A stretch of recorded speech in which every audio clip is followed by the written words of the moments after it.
할렐루야.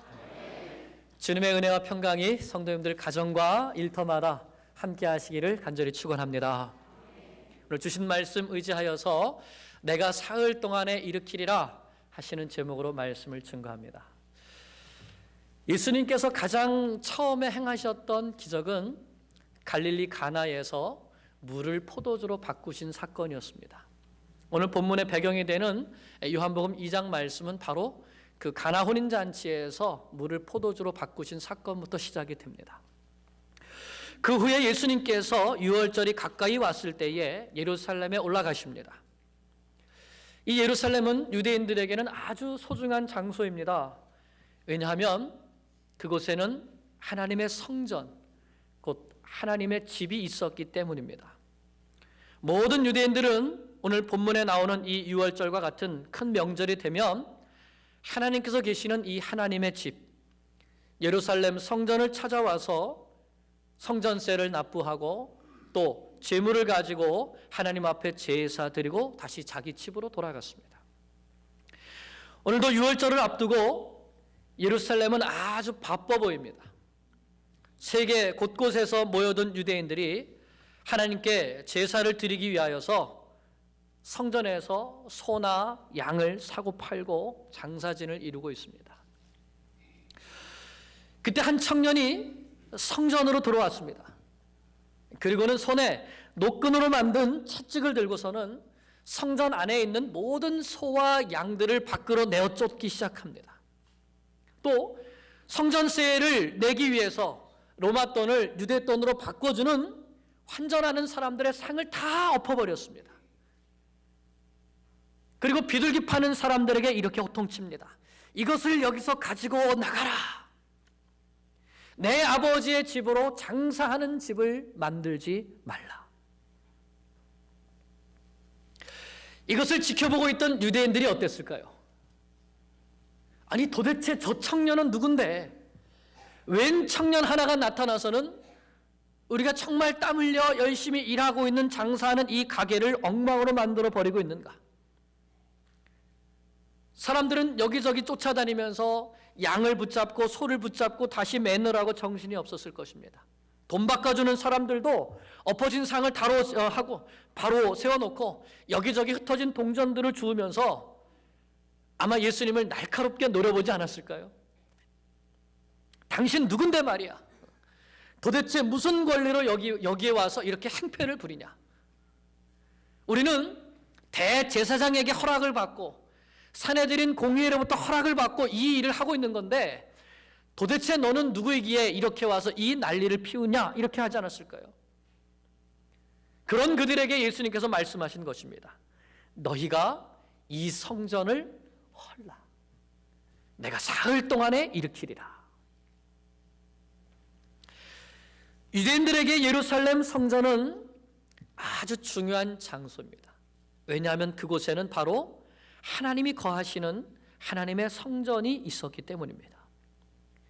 하나님께서 이스라엘 백성들을 만나주시는 장소, 그들의 기도에 귀를 기울여 주시는 장소, 그들의 죄를 용서해 주시는 하나님의 임재와 용서와 화평을 이루는 장소가 바로 성전이었습니다.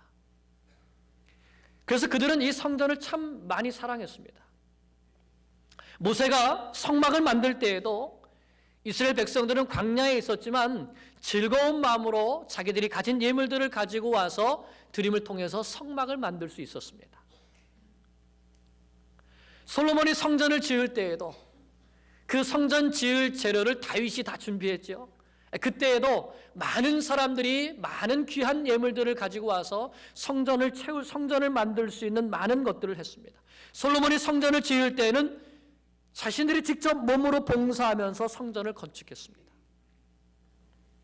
그만큼 이들은 성전을 사랑했는데 오늘 예수님은 그들이 그토록 사랑하는 이 성전을 완전히 허물어 버리라 말씀하시는 것이죠.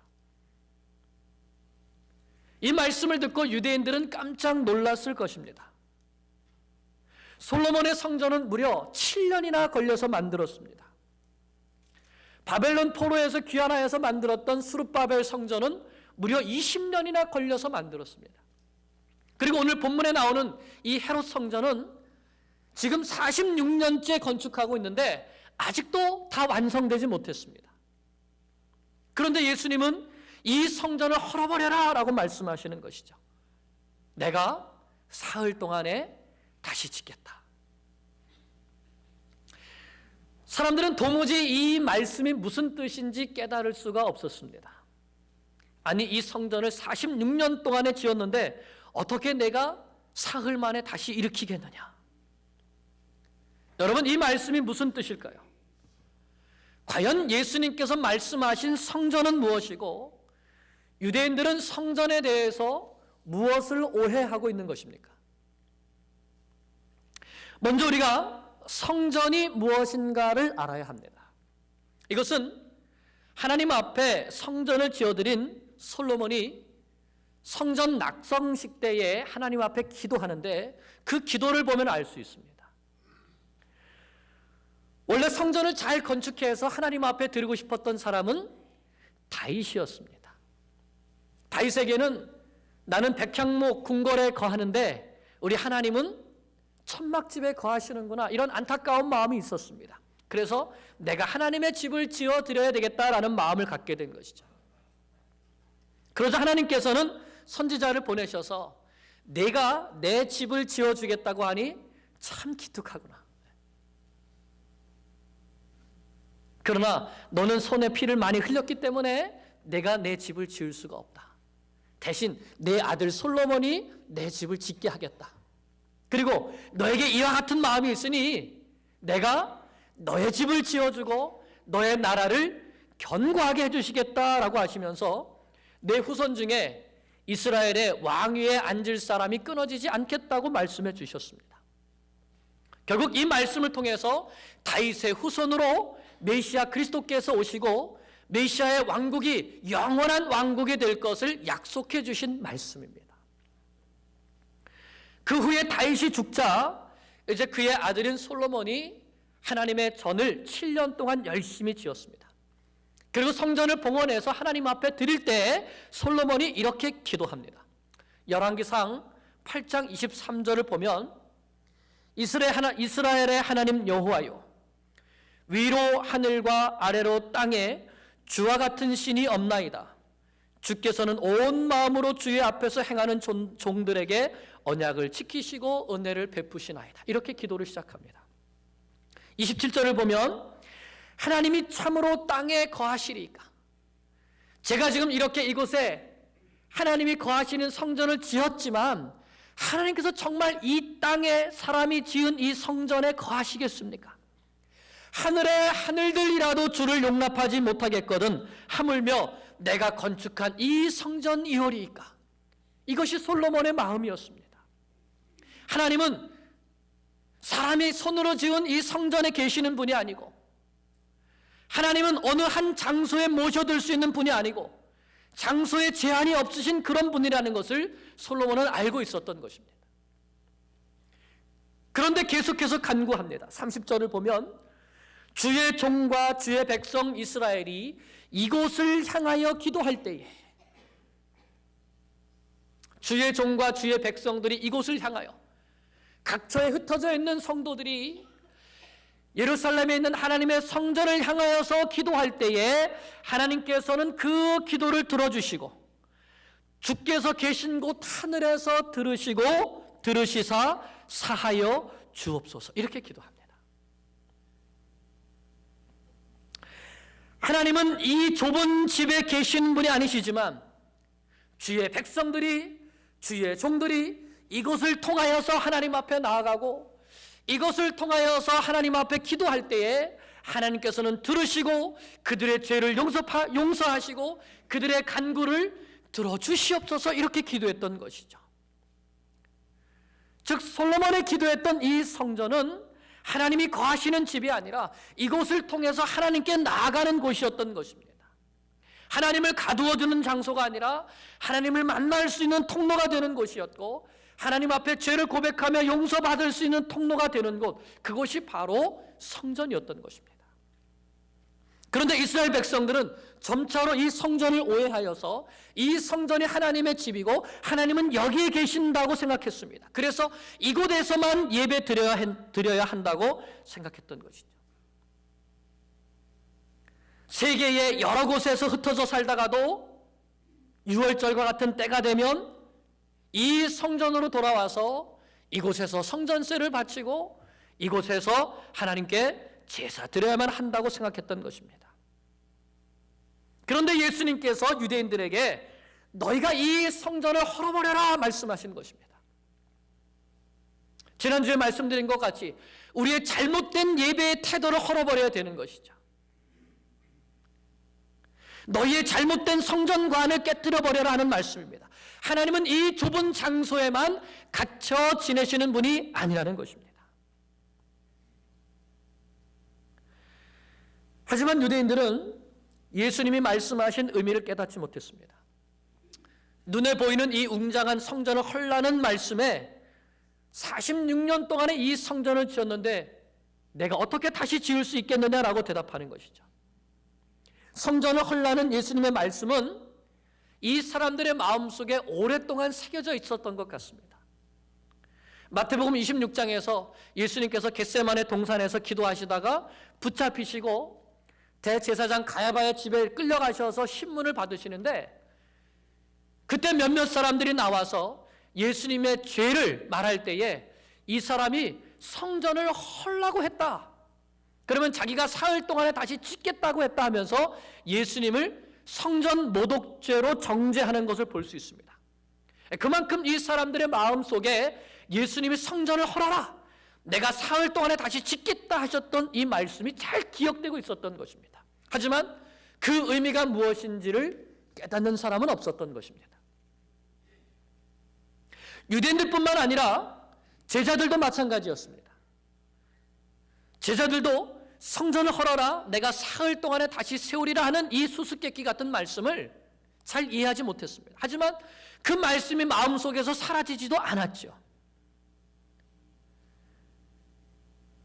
그러나 제자들이 그것을 비로소 알게 된 때가 오는데 예수님께서 십자가 위에서 죽으시고 3일 만에 부활하신 다음에 참된 의미를 깨닫게 됩니다. 그리고 오순절에 성령께서 임하셔서 그들의 마음의 눈과 영의 눈을 밝혀주셨을 때에 바로 예수님께서 성전이시구나 하는 사실을 깨닫게 됩니다. 22절 말씀을 보면 예수님께서 죽은 자 가운데서 살아나신 후에야 제자들이 이 말씀하신 것을 기억하고 성경과 예수께서 하신 말씀을 믿었더라라고 말씀하고 있습니다. 그제서야 깨달았다는 것이죠. 너희가 이 성전을 헐라, 내가 사흘 동안에 일으키리라 하는 말씀을 그제서야 깨달았다는 것입니다. 자, 그러면 정말 이 말씀은 무슨 뜻일까요? 첫째로 이 말씀은 예수님 자신이 하나님과 그의 백성들을 만나게 하시는 성전이라는 것입니다. 누가요? 건물이요?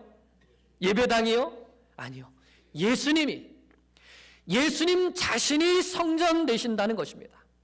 21절을 보면 그러나 예수는 성전된 자기 육체를 가리켜 말씀하신 것이라 이렇게 기록하고 있습니다. 솔로몬이 성전을 지을 때 그 마음속에 있었던 성전의 개념은 이 성전을 통하여서 하나님과 만나게 되는 장소였습니다. 이 성전을 통해서 하나님 앞에 나아가서 하나님께 용서를 받고 하나님과 화평을 누리게 되는 장소였죠. 그런데 요한은 요한복음 1장에서부터 그 하늘에 있었던 성전이 이 땅으로 내려오는 것을 말씀합니다. 태초에 말씀이 계시니라, 이 말씀은 하나님과 함께 계셨으니 이 말씀은 곧 하나님이시니라. 그런데 그 말씀이 육체가 되어서 이 땅에 오신 것을 말씀합니다. 요한복음 1장 14절에 말씀이 육신이 되어 우리 가운데 거하심에, 우리와 함께 사셨다는 것이죠.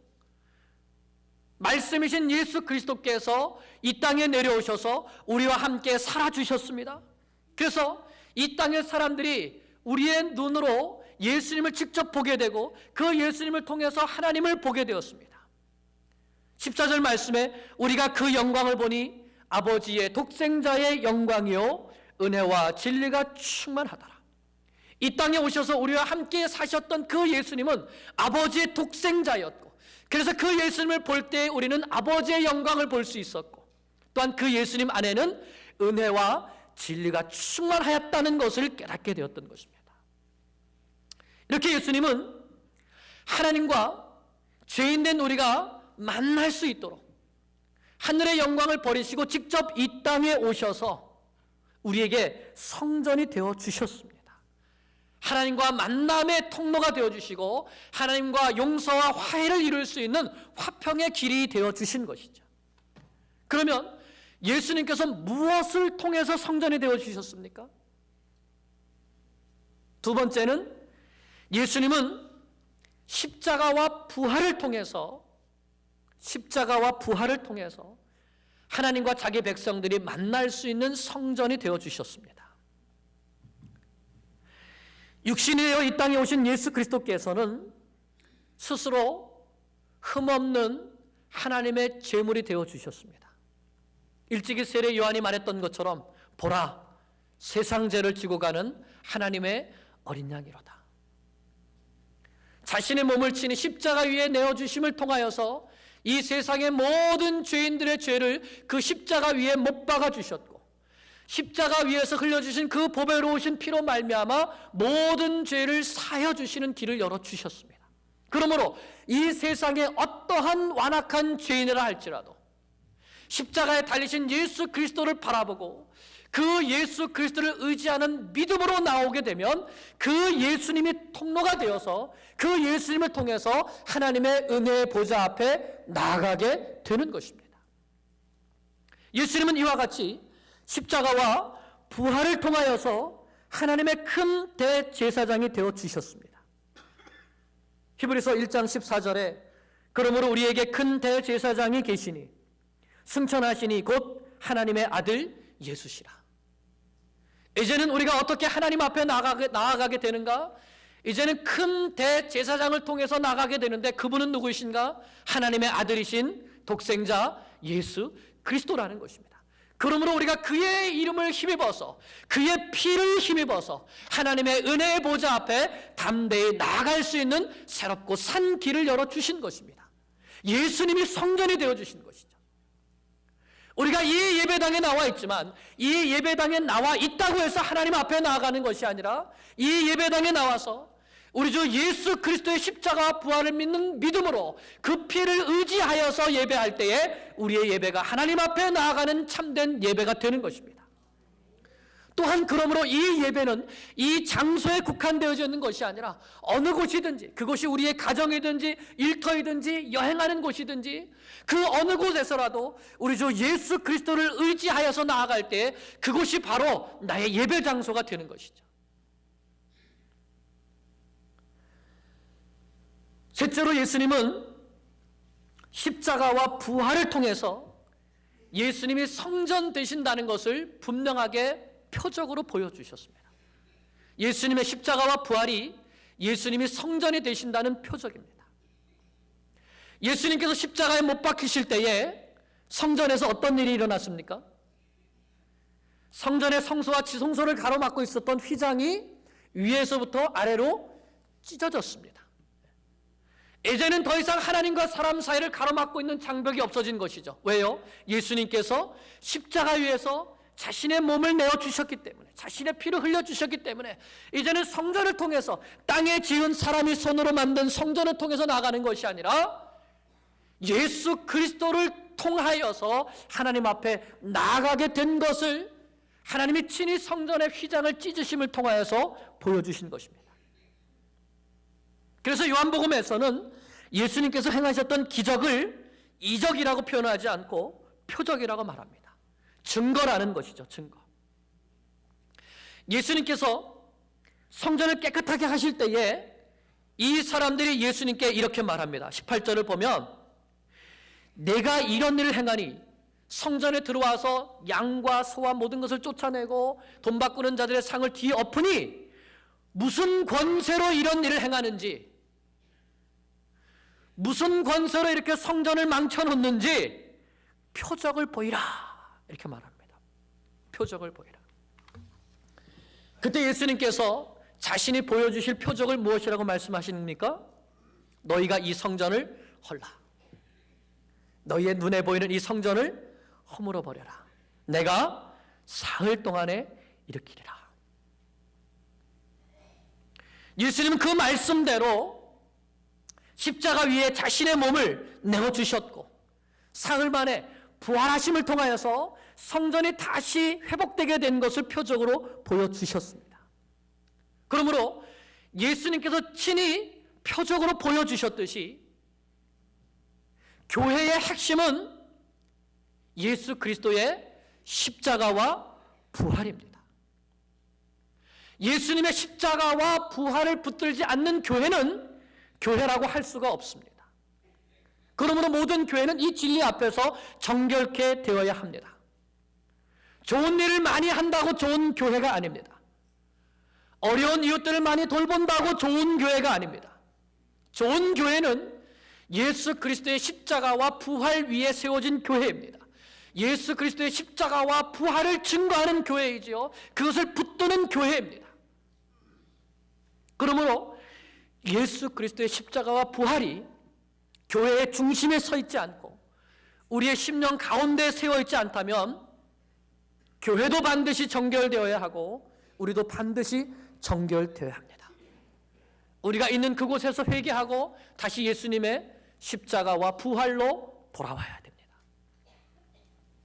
말라기서 1장 10절에서 너희가 내 제단 위에 헛되이 불사르지 못하게 하기 위하여 너희 중에 성전문을 닫을 자가 있었으면 좋겠다. 하나님께서 말씀하셨습니다. 그들이 바벨론 포로에서 돌아와서 어렵게 수룹바벨 성전을 짓고 그곳에서 하나님 앞에 제사 드린다고 했지만 그들의 마음의 중심이 하나님께로부터 떠나 있고 자기들을 위한 제사를 드릴 때 하나님은 성전문을 닫을 자가 있으면 좋겠다고 하셨습니다. 그리고 정말 400년 뒤에 예수님께서 오셔서 이 성전문을 닫으시고 친히 자신의 몸을 내어주심을 통하여서 예수님 자신이 하나님께로 나아가는 새롭고 산 성전이 되어주신 것입니다. 예수님의 십자가와 부활을 붙들지 않았던 예루살렘 성전의 문은 이미 닫혔습니다. 이 지구상의 역사를 봐도 교회의 역사를 봐도 예수 그리스도의 십자가와 부활을 붙들지 않는 교회들은 그 문이 닫혀져 가고 있습니다. 사회사업과 구제에 힘쓰면서 사회 구원을 외쳤던 유럽의 교회들의 문은 이미 닫혔습니다. 그 속에 예수 그리스도의 십자가와 부활, 진정한 복음과 예수님이 성전 되심이 없었기 때문인 것이죠. 교회를 기업처럼 생각하고 교회를 경영하려고 했던 미국 교회의 문들도 벌써 오래전부터 닫혀져 가고 있습니다. 그 속에 예수 그리스도의 십자가와 부활이 없기 때문입니다. 이 세상의 역사 가운데 여러 시대에 여러 나라들이 여러 지도자들이 교회를 없애려고 많이 노력했습니다. 자기 나라에서 선교사님들을 다 쫓아내고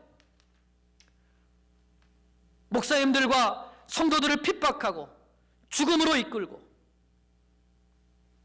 그러나 오히려 그 속에서 십자가와 부활을 붙드는 교회들은 더욱더 단단해져 갔습니다. 비록 교회 건물은 없었지만 눈에 보이는 지도자도 없었지만 예수님의 십자가와 부활을 굳게 믿으며 참된 성전이신 예수님 앞에서 하나님 앞에 나아갔던 사람들, 그런 교회는 결코 허물어지지 않고 오늘까지 이어져 내려오고 있습니다. 비록 눈에 보이는 예배당은 없지만 부활이요 생명 되신 예수님께서 친히 성전이 되어주셨기 때문입니다. 사랑하는 여러분, 예수님은 십자가와 부활로 우리에게 새 성전이 되어주셨습니다. 그리고 오늘 그곳으로 우리를 부르고 계십니다. 우리는 예수님을 통해서 하나님 아버지께 나아갈 수 있습니다. 왜냐하면 예수님께서 십자가와 부활을 통하여서 성전이 되어주셨기 때문입니다. 말라기 1장 11절에 만군의 여호와가 일어나라. 해 뜨는 곳에서부터 해 지는 곳까지 이방 민족 중에서 내 이름이 크게 될 것이라. 각 처에서 내 이름을 위하여 분향하며 깨끗한 제물을 드리리니 내 이름이 이방 민족 중에서 크게 될 것이라. 이제는 이 예루살렘 성전뿐만이 아니라 각 처에서 내 이름을 부르며 예배하며 깨끗한 제물을 드리리니 예수 그리스도의 이름으로 나오리니 내 이름이 이방 민족 중에서 크게 되리라. 오늘날도 세계 곳곳에서 예수 그리스도의 십자가와 부활을 붙들고 하나님 앞에 나아가는 모든 사람들을 하나님은 받아주십니다. 그들의 예배를 받아주십니다. 그들과 함께 하십니다. 사랑하는 여러분, 이 시대 가운데 우리 뉴욕교회는 어떠한 교회가 되어야 되겠습니까? 우리가 안으로는 예수 그리스도의 십자가와 부활을 굳게 붙들고 예수님을 통하여서 하나님을 만나는 그런 교회가 되어야 되겠습니다. 밖으로는 예수님의 십자가와 부활을 선포하는 교회요, 많은 영혼들을 그리스도께로 인도하여서 그들이 그리스도를 통하여 하나님 앞에 나아가는 사람들이 될 수 있도록 영혼을 주께로 인도하는 교회가 되어야 되겠습니다. 하나님께서는 그런 교회에 함께 하십니다.